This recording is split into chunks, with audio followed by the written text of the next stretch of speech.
Hello everybody, welcome back to another Various Oddities Showcase. Sorry there wasn't really one last week. I kind of had a thing if you happened to watch the vlogs. But today I do have quite some fun to show you. Now, if I remember correctly, yeah, I can just make it out over here. So, this way, come along now.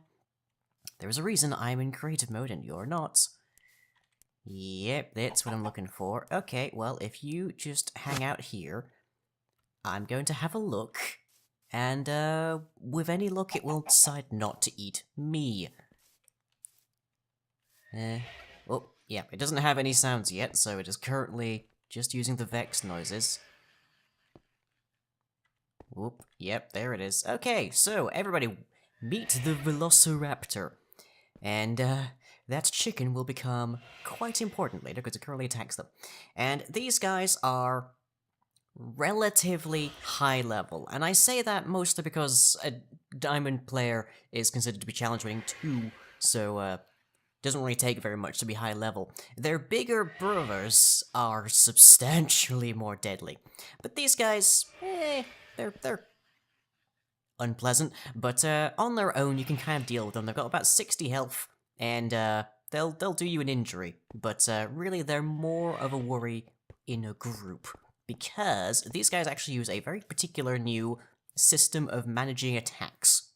So, if I was to lure him over there, he would behave pretty much like any other mob inside of Minecraft. It wouldn't be terribly, interesting. But if there's more than one, they will actually organize. Now, this particular chicken has no chance in hell of surviving this particular assailant, so let's render him a little bit more durable, shall we? So, Gilgamesh, I guess we'll call you. Let's just make you invulnerable, just to give you a fighting chance here. So, what these two guys are trying to do, expressly, is take opposing sides of the chicken, to prevent the chicken, in some degrees, from running away. Now, they will do this in groups of up to 8, and they will continue doing so until the target is dead, and then they'll just go their own separate ways. Their attack power is actually sufficiently enough to kill this particular chicken in one hit, so, you can imagine that it's going to be a brief fight, but of course, it also counts for when they're trying to attack players. So yeah, these guys are basically built to surround and then overwhelm a particular target, and then they'll just go about and deal other things. And if you heard that noise, yep, as you can see, these guys are in fact capable of dealing critical hits, which is something otherwise only players can do. So, Gilgamesh the Mighty here, doing his work. And if we just, there we go. Job's a good 'un, and they'll just wander off and do their own thing. Now, the only thing really, honestly, these guys are currently the most, heavily developed raptor type that we have currently. They have a variety of different skins, most of them have feathers and are colorful. One of them doesn't, one of them is a duck, by very popular demand. It's like 1 in 40, I believe, is actually the duck breed. They don't really have any otherwise means of changing their appearance. Most of the interestingness in them is in their AI, which allows them to actually group together and perform that kind of stratagem. And they will continually try to group up together when they're trying to attack the same entity. A given group only exists to fight one particular entity. So they will group up to 8, and then any additional ones will just happily hop onto a different target instead. They won't attack the same thing because they don't think there's enough space nearby.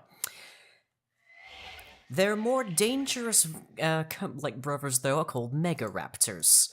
And, just on my hotbar here, they look, well, basically identical. Just, different colorations, just because different skins. They share the same renderer, so that's kind of why. But, if I don't actually know if I even have a large enough space for this guy, but, here we go. So here we have the Mega Raptor, and you might think this guy is a little bit more in line with what you recall of Jurassic Park. whose velociraptors, as they call them, are really more like Utah raptors. These guys are kind of big, whereas Velociraptor mongoliensis down there is really more the size of an angry rooster. These guys do not group together. These guys currently function just like a regular vanilla mob, which is to say they will dogpile you quite happily, with no regard for actual stratagem. Which is fine by them, because they're a lot harder to murder than the smaller guys. These guys are challenge rating 6, which puts them on par with currently most of the top level oddities that we have in the mod. So if we have a look, let's see, the Uber Virgin is higher than that, a troll is lower than that, a giant zombie is 7, regular giant is 7, let's see if we have another 6 in here. Well, another 7 is the boulette. So yeah, these guys, not really to be trifled with. But nonetheless, that is the raptors. Now, they're the start of adding different dinosaurs to this particular mod, because there's a number of dinosaurs that are included as part of the Dungeons & Dragons kind of experience, and it wouldn't be a very versatile mod for making adventure maps and such if I didn't give you the option of just going full Jurassic Park. So before you ask, there are indeed T-Rexes planned. Don't have a plan for pterodactyls and such yet, but T-Rexes are next on my list after these guys. They can open doors, by the way. I probably should have mentioned that one sooner, because naturally, they can open doors. Thank you, Jurassic Park. Do let me know how you believe the Megaraptors should function. Should they be similar to their Velociraptor friends who will pounce and group together, or should they have some different kind of means of being particularly interesting? Let me know. But that is about all I have for you for right now, and I'll catch you all as ever next time.